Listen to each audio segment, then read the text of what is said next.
چاہنا آسمان دے تھلے مینوں ابو حنیفہ دے ہاتھ دی کتاب لکھی بخا دے اور میں ایتھے چونک چ کھلونا اور میرا سینہ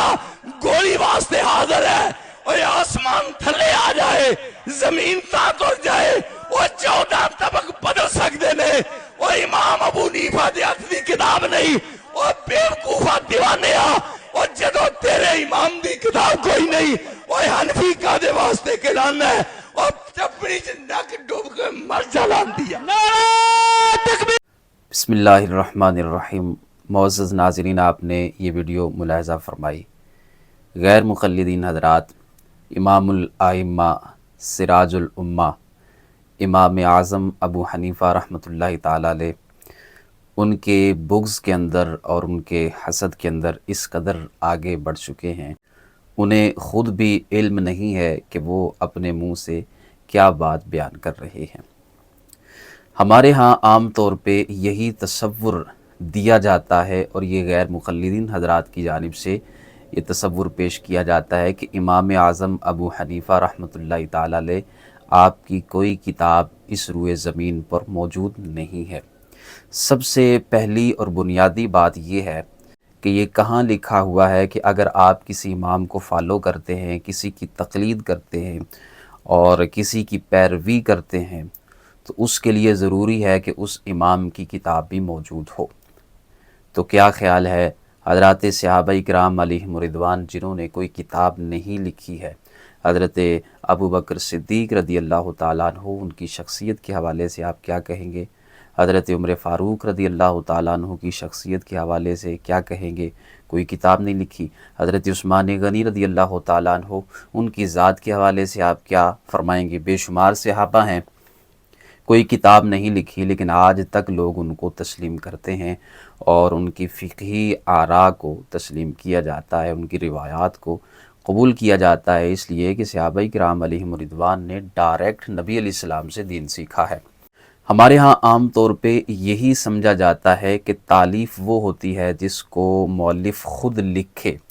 تصنیف اسے ہی تصور کیا جاتا ہے کہ مصنف اپنے ہاتھوں سے خود لکھے۔ جس کو مصنف نے خود اپنے ہاتھوں سے نہیں لکھا ہے، مؤلف نے خود اس کو تحریر نہیں کیا ہے، اس کو خود نہیں لکھا ہے، تو اسے مصنف کی تالیف، مصنف کی کتاب نہیں سمجھا جاتا۔ اگر کسی بندے نے کسی مجتہد کی، کسی فقیہ کی اور کسی عالم کی تقریر سن کے کتاب لکھ دی ہے، کسی کا درس سن کے اس نے کتاب لکھ دی ہے، کسی کی فقہی مسائل اور جزیات کو سن کے اس نے ایک کتاب مرتب کر دی ہے، تو کیا خیال ہے کہ وہ لکھنے والا جو ہے، جس نے ایک فقیہ کی، ایک عالم کی، ایک مجتہد کی تقریر سنی ہے اور پھر اس نے کتاب لکھی ہے،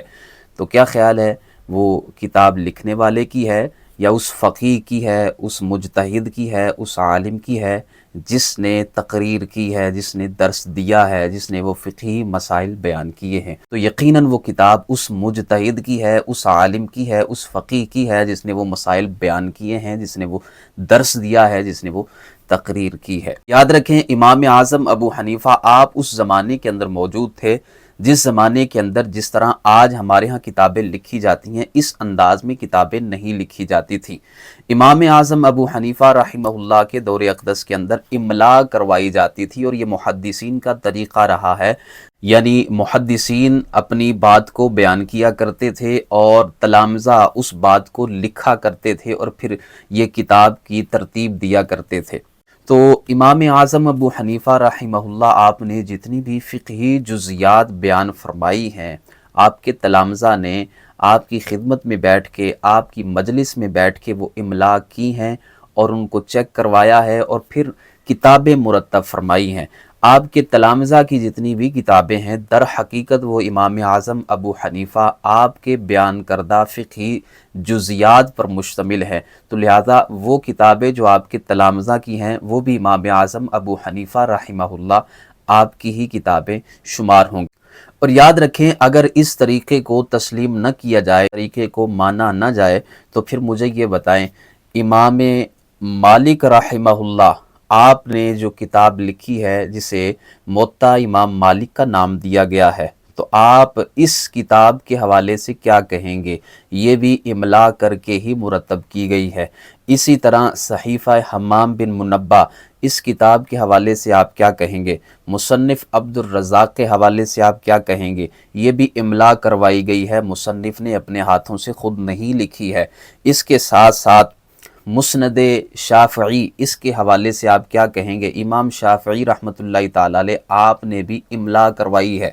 اور اس کے ساتھ ساتھ مسند احمد بن حنبل، جو اتنی ضخیم کتاب ہے، کتاب کو بھی امام احمد بن حنبل نے املا کروایا ہے، خود اپنے ہاتھوں سے نہیں لکھا ہے۔ اگر اس اصول کو اور اس ضابطے کو تسلیم نہ کیا جائے اور یہی اصول اپنایا جائے کہ جو ہاتھ سے لکھی جاتی ہے وہی کتاب ہوتی ہے، تو پھر تو بہت ساری ایسی احادیث کی مستند کتابیں ہیں جو بے سند ہو جائیں گی اور ضائع ہو جائیں گی۔ اور یہ محدثین کا طریقہ رہا ہے کہ وہ خود بعض دفعہ کتابیں نہیں لکھتے تھے بلکہ اپنے تلامذہ سے کتابیں لکھوایا کرتے تھے۔ اور اس کے ساتھ ساتھ میں آپ کی خدمت میں یہ بھی عرض کرتا چلوں کہ امام اعظم ابو حنیفہ رحمہ اللہ، آپ کی کتابیں اس وقت بھی اس روئے زمین پر موجود ہیں۔ اگر کوئی بندہ اپنی آنکھیں کھولے اور تعصب کی جو اینک ہے، جو چشمہ ہے، اس کو اتار کے پھر دیکھے کہ امام اعظم ابو حنیفہ رحمہ اللہ آپ کی کتابیں اس پوری روئے زمین پر موجود ہیں، اور اس وقت روئے زمین پر بہت سارے مسلمان ان کتابوں سے استفادہ حاصل کر رہے ہیں۔ میں یہ کتاب ایک مثال کے طور پہ آپ کی خدمت میں عرض کرنا چاہتا ہوں اور آپ کو اس کتاب کی زیارت کروانا چاہتا ہوں۔ یہ جو میرے ہاتھ میں کتاب موجود ہے جسے آپ دیکھ رہے ہیں، یہ کتاب مسند امام اعظم ہے، یعنی یہ کتاب ہے جو حضرت امام اعظم ابو حنیفہ رحمہ اللہ آپ سے جو مرویات ہیں، جو حدیث نبی پاک علیہ الصلوۃ والسلام آپ کی حضرت امام اعظم ابو حنیفہ آپ کی سند سے آتی ہیں، وہ اس کتاب کے اندر موجود ہیں۔ اور یہ امام اعظم ابو حنیفہ رحمہ اللہ کی کتاب ہے۔ اس کے ساتھ ساتھ بہت ساری کتابیں، بے شمار کتابیں آپ کی اس وقت بھی موجود۔ اللہ تعالی ہم سب کو حق سمجھ کے عمل کرنے کی توفیق عطا فرمائے۔